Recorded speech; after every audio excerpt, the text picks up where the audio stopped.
Hi Libra, welcome po sa ating channel. At ito ay ng Daily Gabay Tarot Reading for June 29, 2024. Please be reminded kung nakaresonate kayo, comment down. Kung nakaresonate po kayo, comment down. Kung hindi, ibigay niyo po sa iba kasi general reading po ito.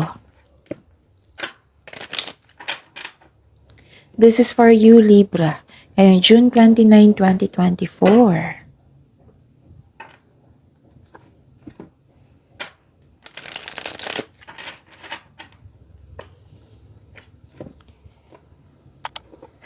Gamitin ang reading na ito bilang gabay lamang.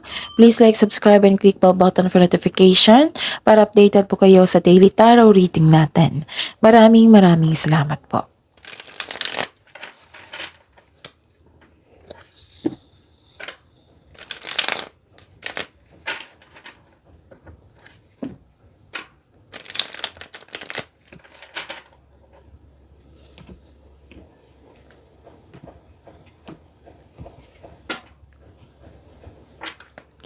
Spirits Guide, mga ganap po ngayong araw na ito, June 29, 2024, para po kay Libra, I need 3 cards po.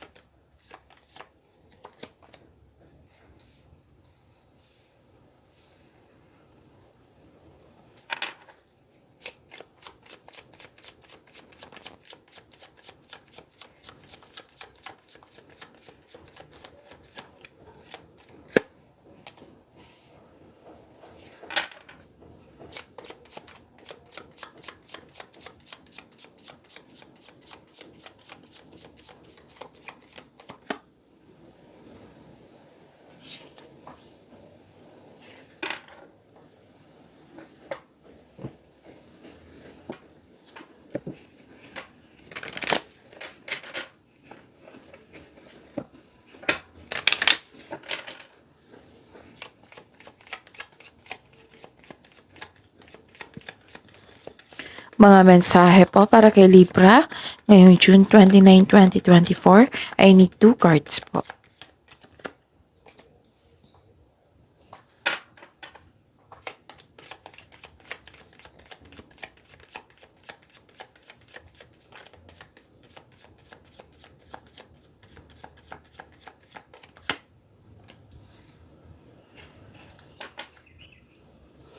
Okay, Libra. Kung may narinig kayong ingay, pasensya na po kasi may construction po sa kabilang araw. Kabilang bahay. Tapos, focus kayo sa akin. Sa mensahe para may kuha kayong mensahe. At focus kayo, at don't worry, nakafocus ako sa reading natin ngayon. Okay? So, ayun. Let's proceed. May nakita ko dito ang naka-receive kayo ng blessings.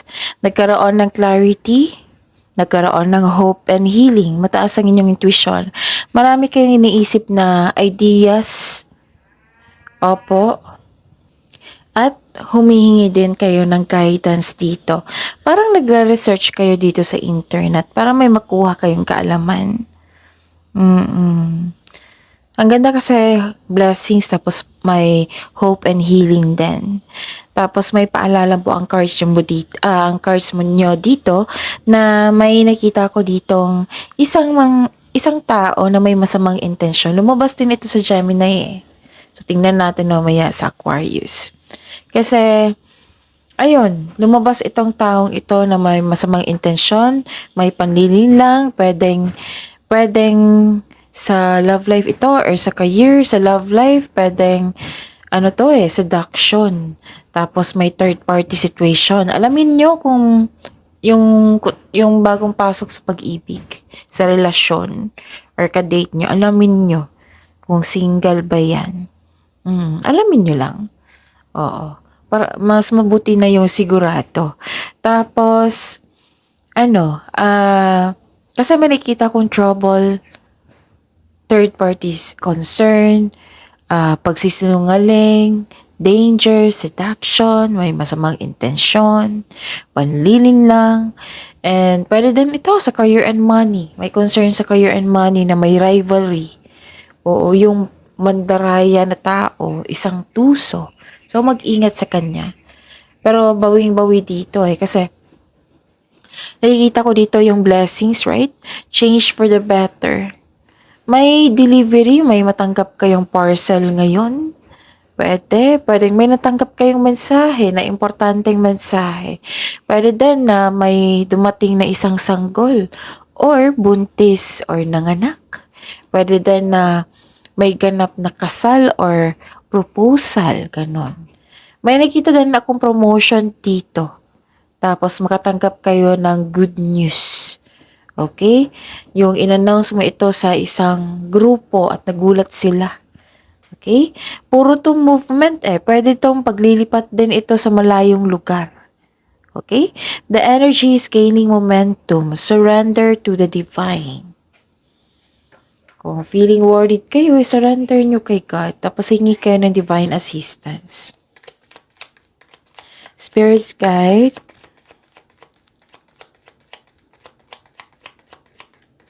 Energy po ni Libra ngayon June 29, 2024.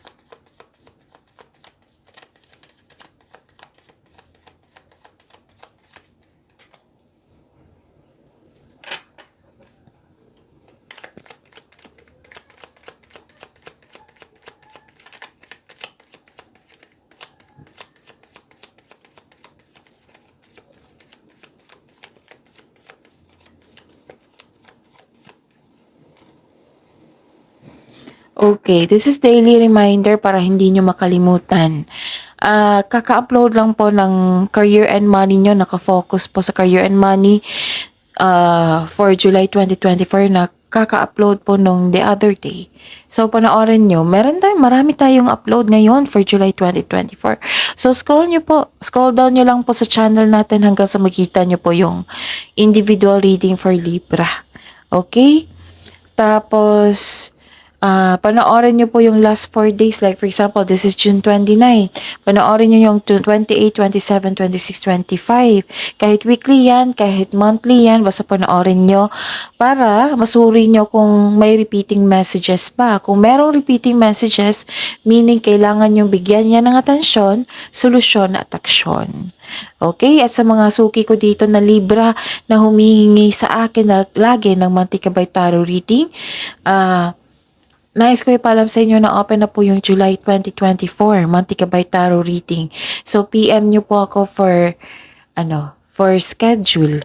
At sa mga bago dito na gusto magpa-personal reading, na may nakafocus sa career and money, may nakafocus sa love reading, or general, so, comment down link para mabigyan kayo ng instruction kung paano nyo ako makontak. Okay? Maraming salamat po. Para po ito sa inyo Libra ha. Ngayon June 29, 2024.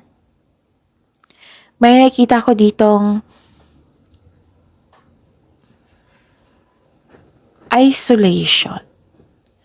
Nagkaroon ng restriction, parang gusto nyo mapag-isa muna. Nahihirapan ka sa pagbigay ng tiwala sa kapwa mo. Nakikita ko dito. Medyo malungkot ka kasi nagkaroon ng isolation Siguro may nangyari na hindi naayon sa gusto mo. Ayun, nahihirapan ka sa pagtangkap. Pwede din na may nangyari na nag-cause ng trauma kaya nahihirapan ka sa pagbigay ng tiwala sa kapwa mo. Tapos may sabi din dito na takot ka mag-isa. Oo, takot ka mag-isa dito Nakikita ko dito. Hindi mo pa, parang sabi mo nakikita ko dito na huwag kayong mag-self-pity kasi nakakasama yan sa inyo. Oo, kakampi niyo po yung sarili niyo. Okay? So, the advice is it's time to reach out for support and connection to the other people. Oo. Yung piliin mo yung genuine na marunong makinig. And use your intuition to guide you. Kasi, malakas ang inyong intuition dito, diba? Nagkaroon din ng hope and healing. So, use your intuition to guide you for the next, for the new beginning. Kasi may changes dito. And I consider this is a new beginning. Yung necessary change. So, connect kayo sa inyong intuition. Kung hindi nyo alam kung paano mag-connect sa inyong intuition, then panoorin nyo yung May 17, 18, or 19 nyo. Nag-discuss po ako doon. Okay? Ano pa? Wow, ang ganda. Kasi may nakita ko ditong steady progress and long-term abundance. After nitong nararamdaman mong isolation, nagkaroon po ng long-term abundance at steady progress. Oo, Libra, nakikita ko dito na bata pa kayo, mahusay na kayo sa buhay, masipag. Humahanga kayo sa pagsisipag, hindi kayo humahanga sa mabilisang pagyaman, yung pag-shortcut. Mas humahanga kayo sa pagsisikap sa araw-araw na may pagbubunga na pinakamatagal, yung magbubunga ng pinakamatagal at may makabuluhang resulta. Diyan kayo humahanga. And ang paalala po ng card niyo po dito na mag-build po daw kayo ng concrete plan para maiwasan yung mag-burnout. Mag-schedule kayo. Maaring marami kayong gawain ngayon. Okay? Tapos patuloy nyo lang po yung pagsisipag nyo. Kasi ito yung magbibigay sa inyo ng tagumpay. Okay? Yon. Ang ganda kasi long-term abundance. So, claim nyo. So, this is a clarification of your card here. Blessings pa, necessary change pa. Spirits guys, career and money po ni Libra ngayong June 29, 2024.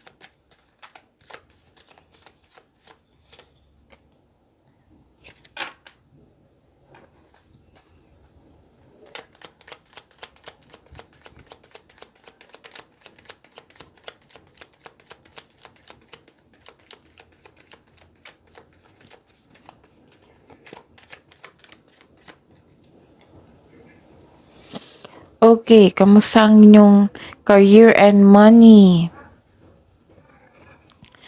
Okay, may nakita ko dito Libra na self-reliance and persistence.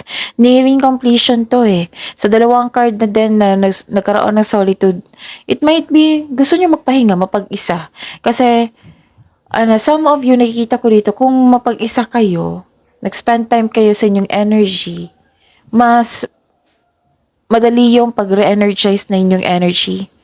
Oo, makapag-isip kayo ng mabuti, kung gusto nyo mapag-isa, makapag-isip kayo ng mabuti, tapos ma-re-energize kayo pag kayo lang mag-isa muna.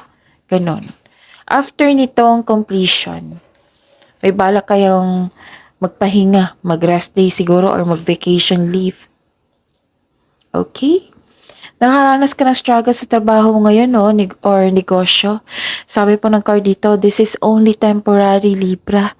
Huwag kayong sumuko, oras na para gawin ang huling hakbang tungo sa pagtatapos ng inyong proyekto o pagtatapos ng mga pangmatagalang pagsusumikap. Nakaramdam ka kasi ng pagod eh. Gusto mong sumuko, pero huwag kayong sumuko, malapit na matapos At i-check nyo yung ego nyo at pride nyo. Kailangan nyo magbigay talaga ng mahabang pasensya. Huwag kayong makinig sa inyong ego baka yan yung dahilan na gusto nyo naman sumuko. So go for it, move forward, tapusin ang dapat matapos. Okay? May delay din kailangan ng pasensya dito. May posibleng may atake sa'yo bagamat ikaw ay handa. Yun. Ano pa? I see. May nakita ko ditong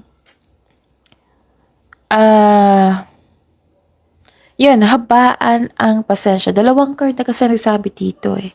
Tapos huwag kayong magtiwala sa bagong investment ngayon na hindi kayo nagbigay ng time na para alamin kung legit ba. Kung may nag-offer sa inyo, hingin mo ay ang legal document tapos ipacheck nyo sa legal authorities. Sa abogado ba? Kung legal ba yan? Kasi sayang naman kung mag-spend time ka ng pera dyan tapos scam pala. Kasi may nakita ko ditong mag-ingat kayo sa scam investment. So lumabas nga dito. Yung sabi ko sa inyo na pandaraya. 'Di ba? Pandaraya, temptation, pandaraya, at tuso. Lumabas din siya dito sa career and money nyo. Oo. Tingnan natin mamaya kung sa meron sa love life. Kung wala, then sa career and money nyo talaga yung mangyayari. Mag-ingat kayo sa scam investment kasi nagdesisyon ka dito ng hindi pang matagalan. Hindi niyo mo chinek kung legal ba yan. Legal naman kasi yun yung post niya. Mismo kayo ang hingi ng legal document, then ipacheck nyo sa abogado or sa legal authorities dyan sa government agencies, kung ano man yan. Basta ipacheck mo kung legal ba yan. Kung legal, then go for it. Nasa inyo po yung decision kung, para malaman mo na kung hindi legal, di ba? At least chinek mo kasi ang sayang ng pera. Kasi nagsisisi ang ilan sa inyo dito eh. And I'm hoping na hindi pa ito nangyari. Okay? Check nyo talaga. Kasi naging patient ka dito. Love life, self-love, partnership, and romance. Ini Libra ngayon June 29, 2024.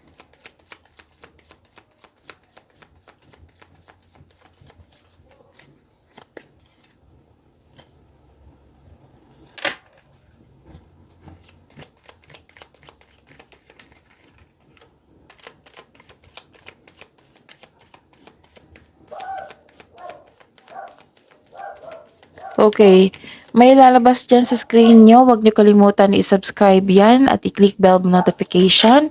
Andun po yung full reading kung gusto nyo malaman yung anong gustong sabihin ng person nyo, yung kamusta ang feelings niya ngayon, kung kamusta ang, anong tawag nito, kung ano yung next step niya, kung valid ba yung feelings mo ngayon, andun po. So, kailangan nyong subscribe yon at i-click yung bell notification para malaman mo na may bagong upload. Usually, ma-upload yan afternoon or after lunch. Okay? Lalabas po yan. Kung hindi nyo alam kung paano mag-connect doon, mag-search doon sa ating bagong channel, then comment down, love link. Again, love link. I-comment nyo yan para mag-reply ako. Okay? Maraming salamat po. If you're feeling trapped dito, nagkaroon ng restriction, pero nagkaroon ng movement. Ayusin ko lang yung camera. Nagkaroon ng movement ha. Tapos, you're feeling trapped o stuck kasi sa relasyon, nag-iisip kang umalis o pakawalan pero ayaw mo. Para sa mga single, ayaw mo munang makipagrelasyon kasi hindi pa kayo naka-move on sa nakaraan. So, this card asks you to allow yourself to experience love again. And, anong tawag nito? May nakita ko ditong fast action. Movement. So, these two cards is the clarification talaga na nagkaroon ng movement. May manliligaw kayo na very charming at very passionate partner. Yung very active kang suyuin. Pwede din sa partner nyo ito na very active kang suyuin. Tapos some of you kakapasok lang ng relasyon. Sabi po ng card dito na pwede din kakakasal lang na kilalanin nyo muna. Or enjoy mo yung process. Okay? One step at a time lang po daw. So, see you tomorrow. Libra, please like, subscribe, and click the button for notification para updated po kayo sa daily tarot reading natin. Maraming salamat po.